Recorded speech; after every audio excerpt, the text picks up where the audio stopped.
Hello my dear students. आज हम लोग क्लास 9th के भारतीय भवन का फिजिक्स का चैप्टर नंबर 4 यानी कि 4 नंबर का गुरुत्वाकर्षण के अंतर्गत पढ़ेंगे प्रणोद। ठीक है, क्योंकि इसके पिछले वीडियो में हम लोग घनत्व पढ़ चुके हैं।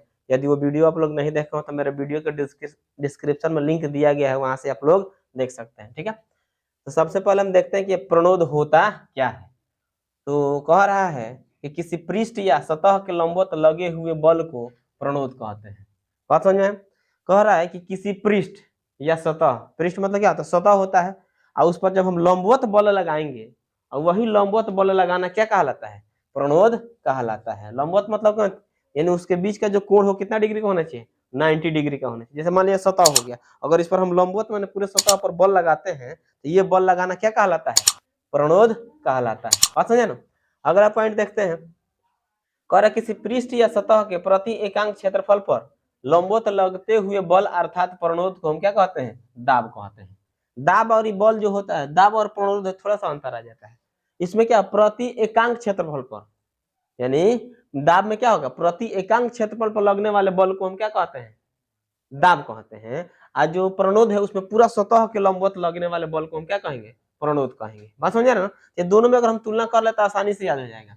यानी कि इसमें क्या, किसी पृष्ठ के सतह के लंबवत लगे हुए बल को हम प्रणोद कहेंगे। इसमें क्या है, किसी पृष्ठ या सतह के प्रति एकांक क्षेत्रफल पर लंबवत लगे हुए बल को क्या कहते हैं? बल या प्रणोद को दाब कहते हैं।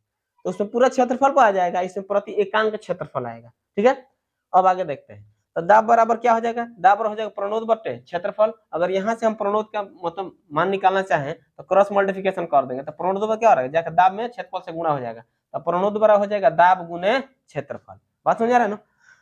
अब हम आगे देखते हैं। कह रहा है किसी पृष्ठ के पूरे क्षेत्रफल पर लंबवत लगे हुए बल को प्रणोद कहते हैं, जबकि उस पृष्ठ के एकांक क्षेत्रफल पर लगे हुए बल को क्या कहा जाता है? दाब कहा जाता है। अगर दोनों में हमसे अंतर पूछ दिया जाए कि दाब और प्रणोद में क्या अंतर है, ठीक है, तो हम बता सकते हैं कि जो प्रणोद होता है वह किसी पृष्ठ के पूरे सतह पर मतलब दाब लगाया जाता है। ठीक है, यानी कि पूरे सतह पर लगे हुए लंबवत बल को हम क्या कहते हैं? प्रणोद कहते हैं। जबकि जो दाब होता है वह प्रति एकांक क्षेत्रफल पर लंबवत लगा हुआ क्या होता है? बल होता है। बात समझ आ गया? अब आगे पढ़ते हैं। हम क्या पढ़ेंगे? द्रव में दाब। तो द्रव मतलब क्या? पानी, दूध, तेल, यानी कि जो द्रव अवस्था में रहता है उसी को क्या कहते हैं? द्रव कहते हैं। तो कह रहा है द्रव में दाब, तो जैसे कि मान लेते हैं, कह रहा है किसी द्रव को जिस बर्तन में रखा जाता है वह उसी का रूप धारण कर लेता है। इतने ही नहीं, द्रव बर्तन के पेंदे पर ही नहीं बल्कि उसकी दीवारों पर भी क्या करता है? दाब लगाता है। जैसे कि नॉर्मली हम लोग देखे होंगे कि एक बर्तन ले लिया जाए और उसमें पानी मतलब रख दिया जाए, तो पानी का मतलब मान ले पानी हमारा द्रव हो गया। आज जैसे कि पानी अगर हम सीधा रखते हैं, यानी कि उसमें पानी अगर रख दिया सीधा या टेढ़े जैसे भी पानी, तो उसमें अपना रूप धारण करिए लेगा। हम जानते हैं कि जिस प्रकार के बर्तन में हम पानी को या कोई भी द्रव पदार्थ है उसको रखा जाता है तो उसी आकार का हो जाता है, होता है ना? अगर थाली में रखेंगे तो थाली के आकार हो जाएगा, काठरा में रखेंगे तो काठरा के आकार का हो जाएगा, गिलास में रखेंगे तो गिलास के आकार का हो जाएगा। ठीक है, अब ये बात आ रहा है कि जैसे कि मान लेते हैं जब द्रव उसमें रखा जाता है तो वो सिर्फ पेंदी पर ही बल लगाता है? नहीं, वह चारों तरफ क्या करता है? बल लगाता है। जैसे कि मान लेते हैं अगर कोई बर्तन ये ऐसे ले लिया गया और इसमें द्रव रख दिया गया, ठीक है, तो ये क्या सिर्फ नीचे की तरफ बल लगाया है? नहीं, यानी कि चारों तरफ दाब डालता है। अगर मान लो इधर हम खोल दे, तोड़ दे, इसमें से होल कर दिया जाए तो क्या होगा? इधर से पानी निकलेगा कि नहीं निकलेगा? निकलेगा ना। इसका मतलब क्या है? इधर भी ये क्या करता है? दाब लगाता है। यानी कि द्रव क्या करता है? अपने पेंदे के साथ साथ चारों तरफ समान मात्रा में क्या करता है? दाब डालता है। ठीक है, तो ये पॉइंट क्लियर हो गया। अब इसके लिए देख लिया, स्थिर द्रवों के लिए द्रव के दाब के 4 नियम होते हैं। जो स्थिर द्रव होता है यानी कि शांत जल होता है, चाहे शांत द्रव कोई भी हो, अगर उसके लिए हम द्रवों के लिए देखें तो उसके लिए 4 नियम बनाए गए हैं। तो 4 नियम कौन कौन से उसको देख लेते हैं एक करके। तो पहला देख लो, द्रव जिस बर्तन में रखा जाता है उस बर्तन के भीतरी सतह तथा अपने भीतर के प्रत्येक बिंदु पर दाब डालता है। यही बात है, अभी हम यहाँ पर समझाए थे ना। यानी कि जो द्रव होता है जिस बर्तन में हम उसको रखेंगे वो अपने पेंदे के साथ साथ इसके प्रत्येक बिंदु पर, बात समझे ना, प्रत्येक बिंदु पर यह क्या करेगा? दाब डालेगा। द्रव जो है अगर जिस बर्तन में हम रखते हैं उस बर्तन के पेंदे के साथ साथ, यानी कि उसके चारों तरफ जितना उसका एरिया में जितना सतह में द्रव पड़ रहा है उतना भाग में वो हर बिंदु पर वो क्या करता है? दाब डालते रहता है। ठीक है, अब आते हैं दूसरा पॉइंट देखते हैं। द्रव के भीतर किसी बिंदु पर अथवा किसी भी क्षैतिज तल पर के सभी बिंदुओं पर द्रव का दाब सभी दिशाओं में समान होता है। ये भी इसी टाइप से समझ सकते हैं, जैसे कि मान लो क्षैतिज यही नहीं होता है, ऊर्ध्वाधर का मतलब सीधा हो जाएगा, क्षैतिज का मतलब ये क्षैतिज हो जाएगा और ये क्या हो जाएगा, ऊर्ध्वाधर हो जाएगा। तो जहां तक ये जल रखा जाता है, चाहे जहां तक ये द्रव रखा जाता है, वहां तक से लेकर ये समान जितना इसका मतलब जितना क्षेत्र में ये पड़ता है वहां तक जो द्रव का दाब है सभी बिंदुओं पर क्या होता है, सभी दिशाओं में समान मात्रा में लगता है।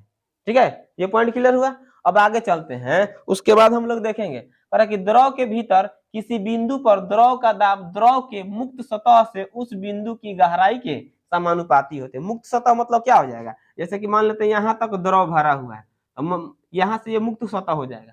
ठीक है, ये मुक्त सतह हो जाएगा, यानी कि जहां तक है वो तो मतलब इंगेज है, ऊपर वाला फ्री है यानी खाली है, तो वहां से वो मुक्त सतह कहलाएगा। ठीक है, और वो कह रहा है कि उस बिंदु से गहराई के समानुपाती होता है। तो गहराई जितना इसमें बढ़ते जाएगा उसके अनुसार, यहाँ से मुक्त सतह है ना, उसके अनुसार गहराई जितना बढ़ते जाएगा उतना ही दाब क्या होगा, अधिक होगा। बात समझे ना, इस पॉइंट को फिर समझ लेते हैं। द्रव के भीतर किसी बिंदु पर द्रव का दाब द्रव के मुक्त सतह से उस बिंदु की गहराई के समानुपाती होती है। जैसे मुक्त सतह हमारा इतना हो जाएगा ऊपर और नीचे मतलब गहराई है, तो ये दोनों क्या होगा, यानी कि यहाँ की जो दाब इसमें पड़ेगा तो इसके और दोनों के बीच के समानुपाती होगा, यानी कि जितना गहरा होगा उतना ही दाब उसमें क्या होगा, अधिक लगेगा।